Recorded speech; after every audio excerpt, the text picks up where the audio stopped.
ડોંગરેજી મહારાજ જીવનમાં એવું કહેતા કે અયોધ્યા કાંડ કહેશે જ્યાં યુદ્ધ નથી, વેર ઝેર નથી, હિંસા નથી, કલહ નથી, પ્રપંચ નથી, તે અયોધ્યા.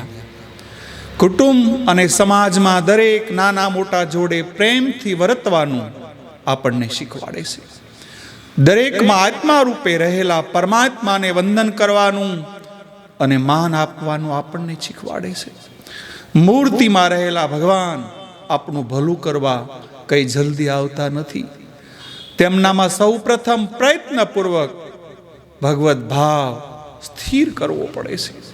પણ જો મનુષ્ય હાલતા ચાલતા બોલતા ખાતા પીતા લખતા આત્માઓમાં ભગવત ભાવ સ્થિર ન કરી શકતો હોય તો તે મૂર્તિમાંથી ક્યાંથી ભગવત ભાવ સ્થિર કરી શકવાનો?